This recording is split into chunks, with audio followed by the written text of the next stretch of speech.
త్వరలో మనకి వినాయక చవితి వస్తుంది కదా. వినాయక చవితి రోజు వినాయకుడికి ఎంతో ఇష్టమైన ఉండ్రాళ్ళ పాయసాన్ని ఎలా రెడీ చేసుకోవాలో ఈ వీడియోలో చూద్దాం. దీనికోసం ముందుగా ఒక బౌల్ తీసుకుని దానిలో 1 కప్పు బియ్యం పిండి, అదేవిధంగా 1 టీ స్పూన్ షుగర్, 1 చిటికెడు ఉప్పు, 1/2 టీ స్పూన్ ఇలాచీ పౌడర్, 1 టీ స్పూన్ నెయ్యిని వేసుకుని అదేవిధంగా 2 కప్పుల వాటర్ వేసుకుని పిండి అంతా బాగా మిక్స్ చేసుకోవాలి.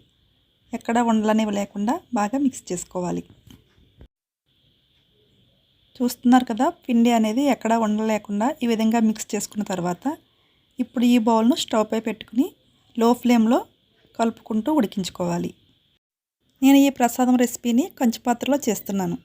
ఈ కంచుపాత్రలో చేసుకున్న వంటలు తినడం ద్వారా మనకు కలిగే హెల్త్ బెనిఫిట్స్ ఏంటో నేను ఆల్రెడీ మన ఛానల్లో వీడియో పోస్ట్ చేశానండి. మీలో ఎవరైనా కనుక ఆ వీడియో చూడకపోతే లింక్ డిస్క్రిప్షన్ బాక్స్లో కానీ ఎండ్ కార్డ్లో కానీ ఇస్తాను, తప్పనిసరిగా వాచ్ చేయండి. చూస్తున్నారు కదా, పిండి అనేది ఎక్కడ ఉండలేకుండా ఈ విధంగా స్మూత్గా ఉండ కన్సిస్టెన్సీ వచ్చేంత వరకు ఉడికించుకోవాలి. ఇప్పుడు ఇది బాగా కుక్ అయింది కాబట్టి దీన్ని ఒక ప్లేట్లోకి తీసుకుందాం. దీన్ని ఇలా మెత్తగా మ్యాష్ చేసుకుంటూ కలుపుకోవాలి. ఎక్కడ ఉండలేకుండా మెత్తగా కలుపుకోండి. ఫ్రెండ్స్, మీలో ఎవరైనా మన ఛానల్ని ఇంకా సబ్స్క్రైబ్ చేయకుండా చూస్తున్నట్లయితే వెంటనే సబ్స్క్రైబ్ చేసి సపోర్ట్ చేయండి. చూస్తున్నారు కదా, పిండి అనేది ఈ విధంగా కలుపుకున్న తర్వాత దీన్ని చిన్న చిన్న బాల్స్గా చేసుకోవాలి. మనం దీనిలో కొబ్బరి ముక్కలను ఇలా చిన్న చిన్నగా కట్ చేసుకుని పెట్టుకుంటే తినేటప్పుడు పంటికి తగులుతూ చాలా టేస్టీగా ఉంటుంది.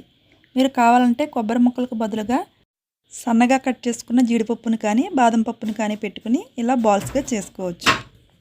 మొత్తం పిండినంతటిని ఇదే విధంగా బాల్స్గా చేసుకోండి. చివరిలో మాత్రం కొద్దిగా పిండిని పక్కన ఉంచుకోండి.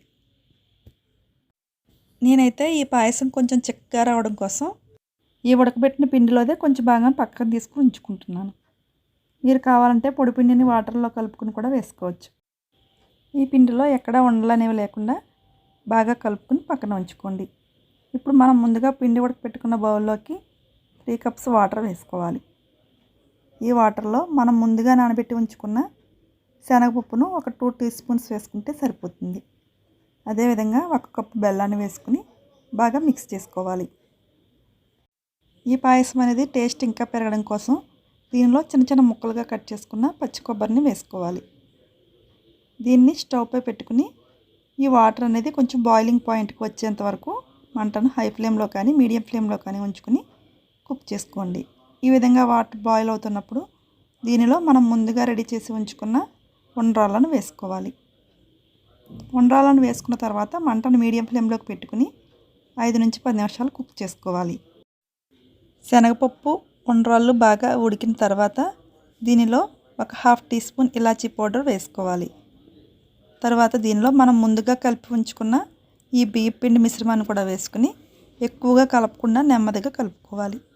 మరీ ఎక్కువగా కలిపితే కనుక ఈ మనం చేసుకునే ఉండ్రాళ్ళు అనేవి విరిగిపోయే అవకాశం ఉంటుంది. మీకు కనుక ఉండ్రాళ్ళు విరిగిపోతాయి అని అనిపిస్తే కనుక ముందుగానే పిండిని కుక్ చేసుకునేటప్పుడు 1 టీ స్పూన్ మైదా పిండిని కూడా యాడ్ చేసుకోండి. అస్సలు విడిపోకుండా చక్కగా వస్తాయి. చూస్తున్నారు కదా, ఈ విధంగా లో ఫ్లేమ్లో 5 నిమిషాలు కుక్ చేసుకున్న తర్వాత స్టవ్ను ఆఫ్ చేసి పక్కన ఉంచుకోవాలి. ఇప్పుడు స్టవ్ పై ప్యాన్ పెట్టుకుని డ్రై ఫ్రూట్స్ వేసుకోవాలి. మీ దగ్గర ఏమి అవైలబుల్ ఉంటే వాటిని వేసుకోండి. నేనైతే జీడిపప్పు కిస్మిస్ని వేసుకున్నాను. ఈ విధంగా నెయ్యితో పాటుగానే ఈ స్వీట్లో దీన్ని వేసుకోవాలి. నేను కొంచెం పక్కన ఉంచుతున్నానండి డెకరేషన్ కోసం. ఒకసారి బాగా మిక్స్ చేసుకోండి. మీరు కావాలంటే ఇలాగే సర్వ్ చేసుకోవచ్చు. ఇది ఉండ్రాళ్ళ పాయసం కాబట్టి దీనిలో 1 కప్పు మిల్క్ వేసుకోవాలి. నేను ఇక్కడ చేస్తున్న క్వాంటిటీ చాలా తక్కువ కాబట్టి ఒక 100 ml వరకు మిల్క్ వేసుకున్నాను. ఇది కాచి చల్లార్చిన ఫుల్ ఫ్యాట్ మిల్క్. అంతేనండి, ఎంతో టేస్టీగా ఉండే ఉండ్రాళ్ళ పాయసం రెడీ. మీరు కూడా ఈ రెసిపీని తప్పకుండా ట్రై చేసి మీకు ఎలా వచ్చిందో కామెంట్స్లో తెలియచేయండి. Thank you.